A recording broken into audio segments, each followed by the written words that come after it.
Después de que mi propio hijo me corrió de la casa para vivir con la madrastra, decidí usar la herencia que había guardado para él, pero no de la manera que él imaginaba, y su arrepentimiento llegó demasiado rápido.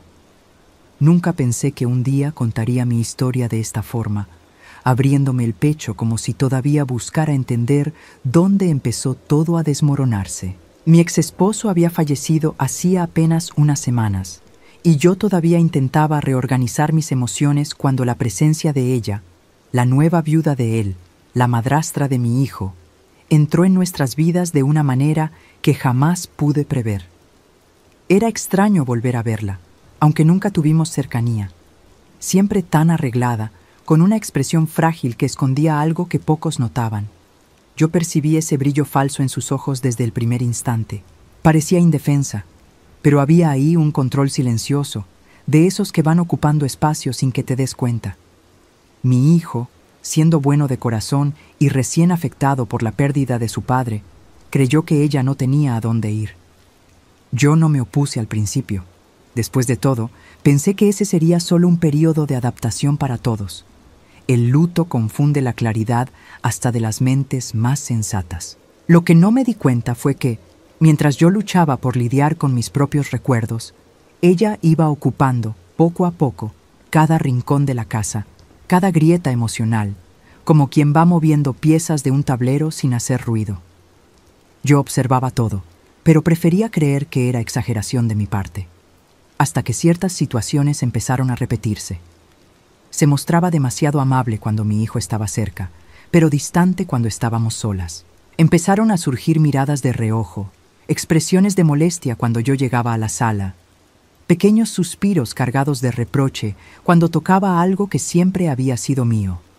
Poco a poco, me fui dando cuenta de que ella construía una imagen de que yo estaba estorbando, como si la casa ya no fuera mi hogar, sino un espacio que ella necesitaba restaurar, como decía mientras acomodaba cosas que estaban perfectamente en su lugar. Mi hijo, envuelto en el dolor por la pérdida reciente, se volvió extremadamente sensible a lo que ella insinuaba. Estaba frágil y encontró en ella a alguien que parecía comprenderlo. Y así, sin darse cuenta, empezó a alejarse de mí, como si la nueva presencia necesitara más atención, como si yo estuviera ocupando demasiado espacio. Días después, la situación tomó una forma que jamás imaginé. Vino a mí con una petición que sonó como una sentencia. Dijo que yo debería buscar otro lugar para quedarme, porque ella necesitaba paz, necesitaba consuelo, necesitaba espacio, como si yo nunca hubiera proporcionado nada de eso. No lloré en ese momento. El dolor fue tanto que ni siquiera salió una lágrima.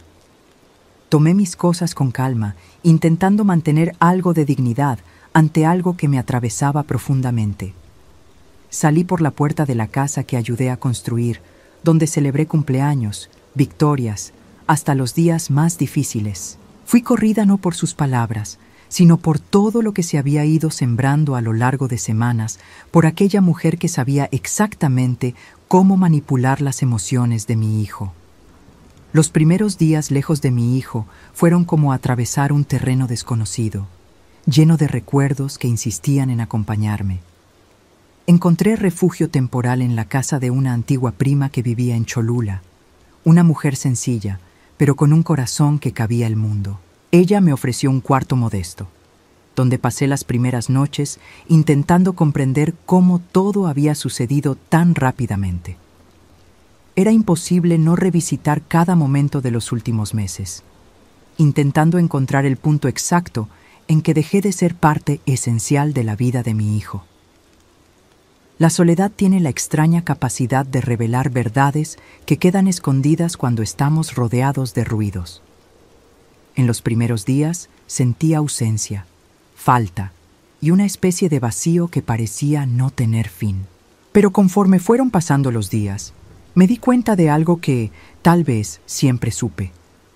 Había dedicado mi vida entera a mi hijo, y ahora, sin darme cuenta, llegó el momento de finalmente mirarme a mí misma. Fue durante ese periodo que resolví revisar mis inversiones. A lo largo de la vida, Siempre fui organizada con lo poco o mucho que tenía. No invertí para mí, invertí para el futuro de mi hijo, pensando que un día se lo dejaría como herencia. Quería dejarlo protegido, con lo mejor que pudiera ofrecerle. Pero en ese momento, mirando todo de nuevo, me di cuenta de que tal vez era hora de dirigir esos recursos hacia otra persona, yo misma. Me senté con calma, organicé los papeles, revisé números y posibilidades. No necesitaba empezar de cero. Ya había construido algo a lo largo de los años. Empecé entonces a imaginar una nueva vida, un nuevo hogar, un espacio donde pudiera respirar sin tener que probar mi valor a nadie. La idea de comprar una casa parecía lejana, pero posible. Y, por primera vez desde que todo sucedió, sentí una ligereza en mi corazón. Un día, caminando por las calles cercanas al Zócalo de Puebla, pasé frente a una inmobiliaria. Había un aparador con fotos de casas modernas, amplias, iluminadas, muy diferentes de todo lo que había habitado. Algo dentro de mí pidió entrar, y entré. No con valor, sino con necesidad. Hablé con un agente que me mostró imágenes de una casa en una colonia bonita y segura.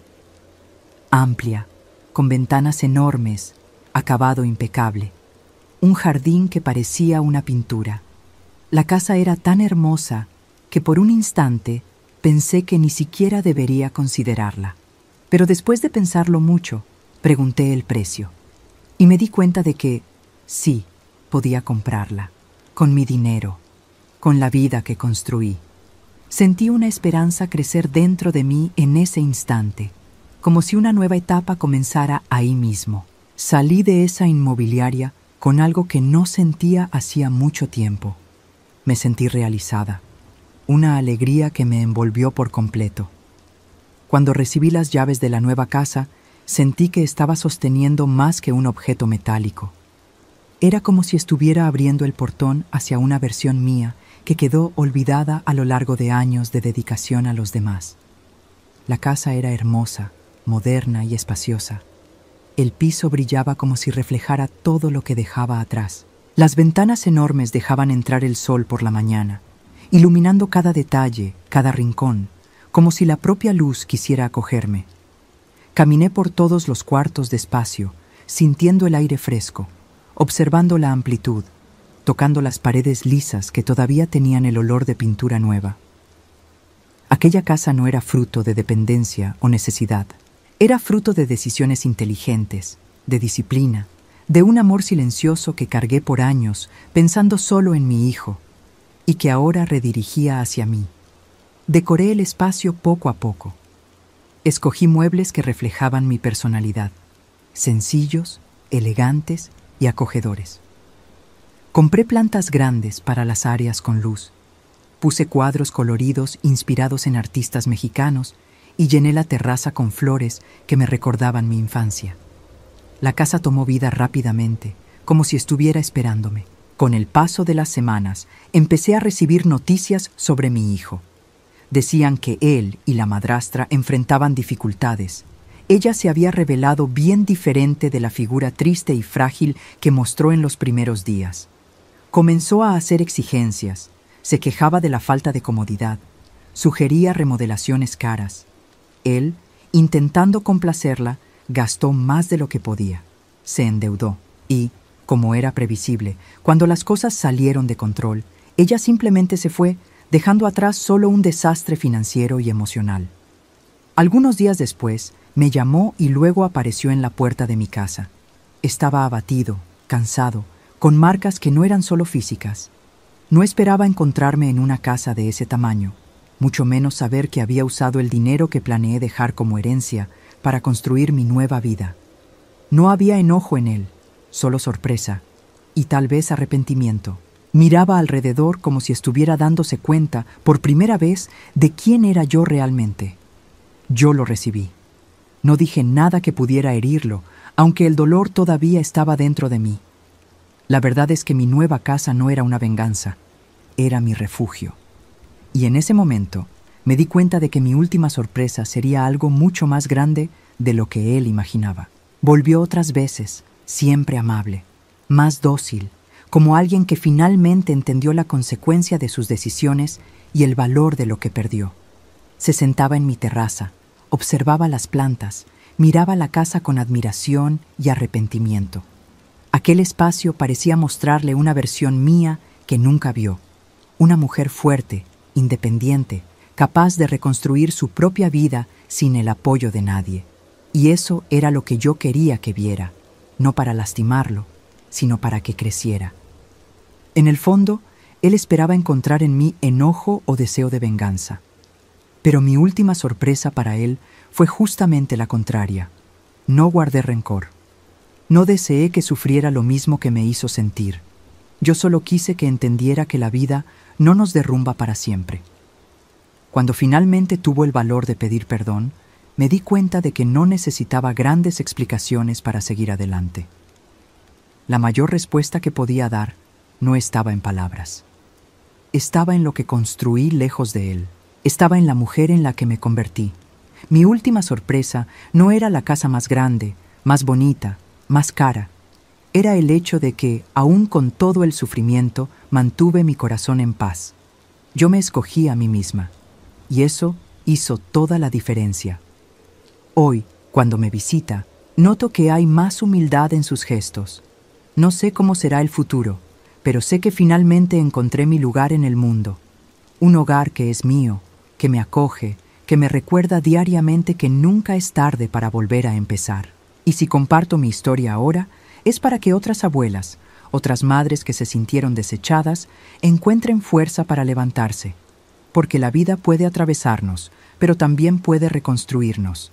Y, a veces, la mayor sorpresa que podemos darle al mundo es simplemente seguir floreciendo.